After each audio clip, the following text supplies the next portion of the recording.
Troubleshooting Lines. This is Scaring with Sammy. So a lot of us have already opened, or maybe some people are just in their final dress, getting ready to open. And we realize that no matter how much training we have given the actors about how to connect to the story and the scenes, sometimes when they get in, everything just starts to happen and they get excited and people just start saying things. And so what I want to talk about today are ways to troubleshoot some problem lines. There are two basic types of lines that I want to work on very specifically right now, which is our invitations and cliches. The cliches, the get outs, go aways, helps, welcomes, all of those phrases that you don't want to hear in a professional haunt. But let's start off with invitations. An invitation is something that the actor says that kind of gives the guests an invitation to be a problem. For example, play with me. And you might have heard this before. People say, play with me, play with me. And if you have a smart aleck guest, they're hearing that and saying, okay, sure, let's play. So play with me, sure, let's play. And now you have a problem because you have a guest that's in the room, they're not moving forward, and the burden is on the actor to do something else. Well, no, I don't want to play with you anymore. And that's what they have to kind of get out of it in a way that, unfortunately, they kind of put themselves in this situation by making it an invitation. We have smart alecks, everybody knows it, so you don't give them that invitation. There other invitation things like anything, if you're offering, here, drink this blood. They're going to say, yes, give me that blood. Maybe even, try to grab the prop. Touch this and I'll break your fingers. I'm touching it. We all know that these are the smart aleck guests. One thing that's a really quick, easy fix to just adjust these lines so that they are no longer asking the guests, no longer inviting the guests. So instead of play with me, it's I like to play. Instead of, drink this blood, the blood is poison, and whatever it is, at least you're not offering that problem to the guests. Now, yes, of course, this isn't going to solve everything. You are going to have guests that even if you just say, oh, this blood is poison. Oh, the blood. Oh, well, I want some of that. Give me some of that. Give me some of that. Of course, they're going to say that. But it's very easy to say, no, this is not yours. And they can move on. As opposed to, if you're offering it to them, have some blood. Oh, yeah, sure, give it to me. No, it's not yours. But you promised. You told me it was mine. You wanted to give it to me. Now you're changing your mind. And now you have a guest that is having fun in a way that's disruptive and a problem. So basically, if you just adjust the invitation line so they are no longer inviting the guest to be a problem, it makes it easier for the actor to recover, and it makes it easier to move the guests on, and you're just not giving them, the smart aleck guests, an easy way to cause problems in your haunt. Simple. Invitation, adjust it. Next, I want to talk about cliches. Cliches are those lines, the get outs, this way, help, welcome, hello. All of these lines that you don't want to hear in a professional haunt, and there are a couple reasons for that. First of all is because it does sound like amateur hour.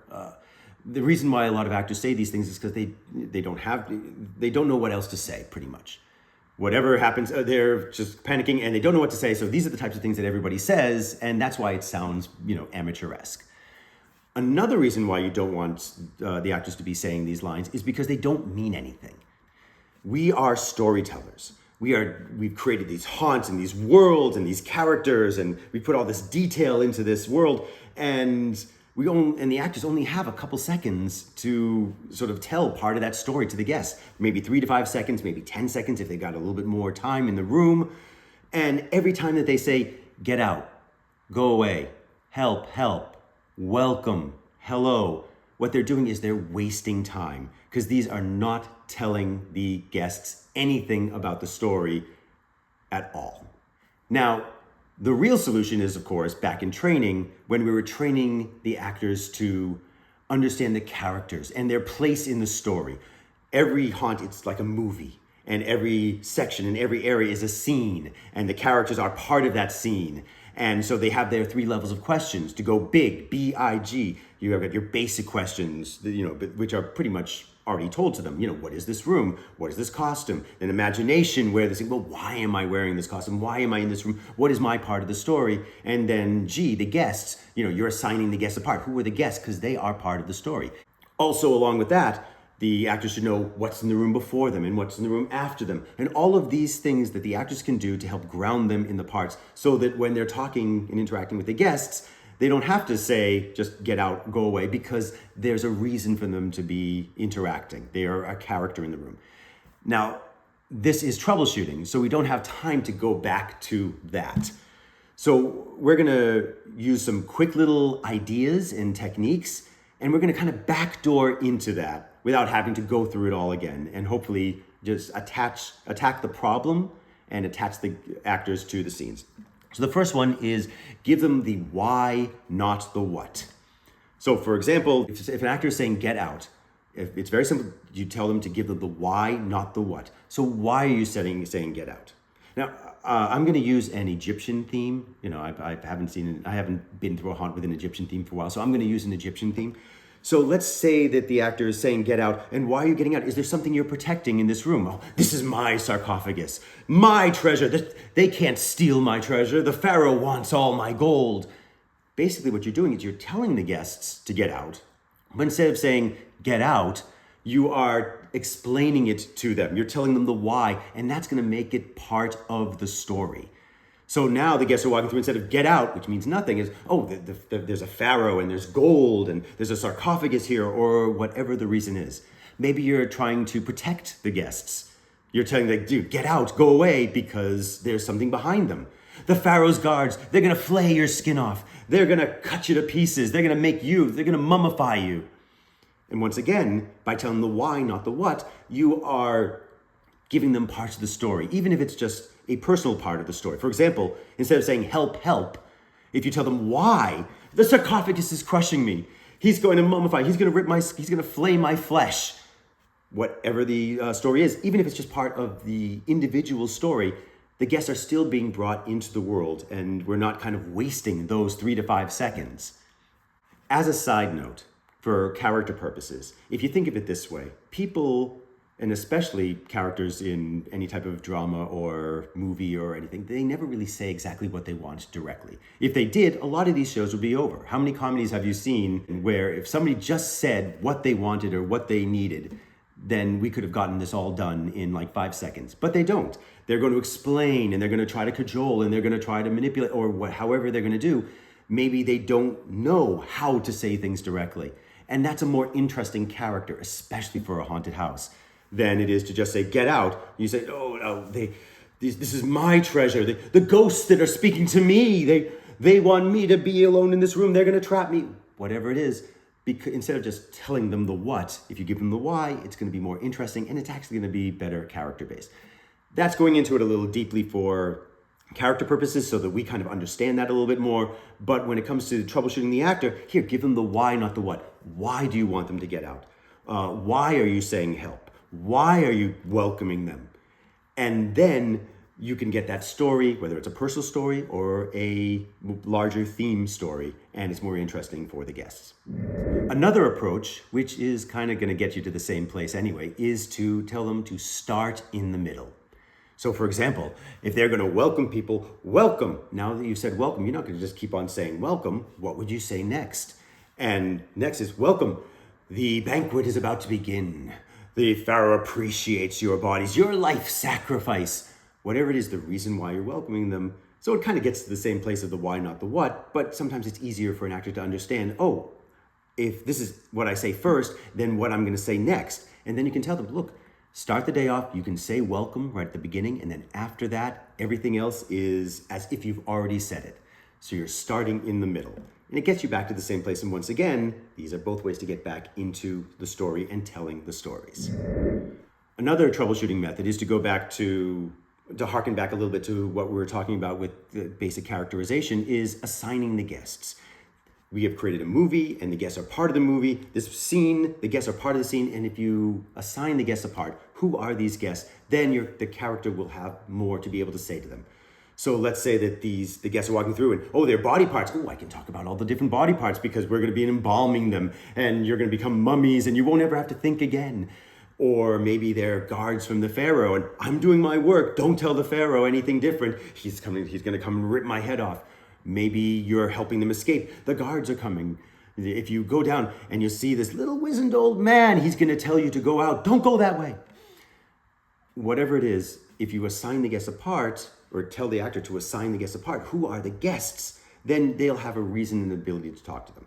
That, once again, goes back to the character. Maybe it's a little bit more on the advanced side, But still, it is, for some actors, a quick troubleshooting method. Assign the guests apart so that now they are part of the scene. Another troubleshooting method is to give the actors themes to work with. This is taking a step away from kind of adjusting the troubled lines. We're no longer saying, get out, okay, why are we doing this and why are we saying that? We're kind of moving that aside. We're just kind of trying to give them something new, completely different direction. And one way to do that is to give them themes to work with. Now, some haunts and some directors will actually give their actors lines. And if the actor has a line here, there's 2 or 3 lines here, and they're reading their lines off. But if they're reading the same 2 or 3 lines all night, they might get a little bored, and the guests are coming through, and they can't really react to the guests as individually because the lines are so static. So one of the things that I like to think of is that when we give them lines, is that these are really more of jumping off points, so that they can kind of riff on the themes that the lines are giving them. So the lines are telling them a little bit more about the character, a little bit more about the room, and we are giving them themes to work with. Now, there are 2 different types of themes that we can give the actors. One is the overarching story, and the other is a personal arc. When the guests walk through the haunt, they're going to hear parts of the story, but they also want to see the characters, and the characters going through their own turmoil as well. So it makes it more interesting. So if you can give the actors, maybe here's a line that goes, here's a couple of lines and the theme of the haunt and where you fit into it, and here's some personal aspects. So for example, in our haunt, we are in Egypt and the Pharaoh is creating an army of mummies and he's going to take over the world. And the line is telling the actor that, oh, I'm on the Pharaoh's side. So these guests that are walking through, oh, you're going to make a general. Oh, you'll never have to think again. We'll take your brains out and smush them. We're going to embalm you. And now, by using the lines by this theme, by improvising around this theme, we're telling that part of the story. Or another way is to tell the personal story. Maybe I'm being attacked by ghosts, and that's what's going on in my personal world. It's still part of the larger story, but it's also a little bit more introduction into the character.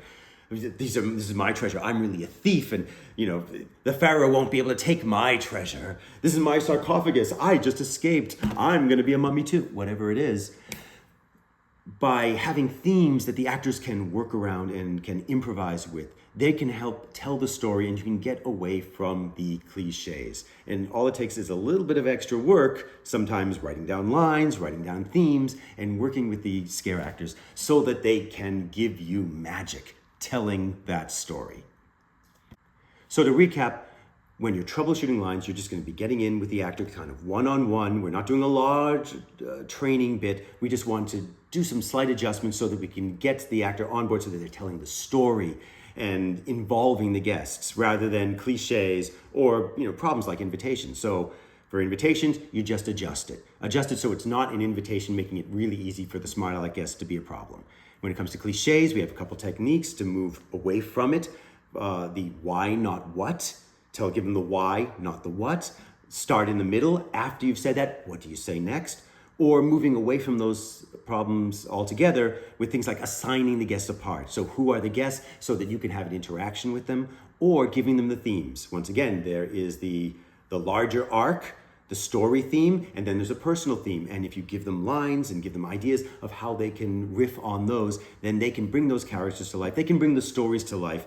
It won't sound like an amateur haunt because you're involving the guests at all times, and we're not wasting those precious 3 to 5 seconds.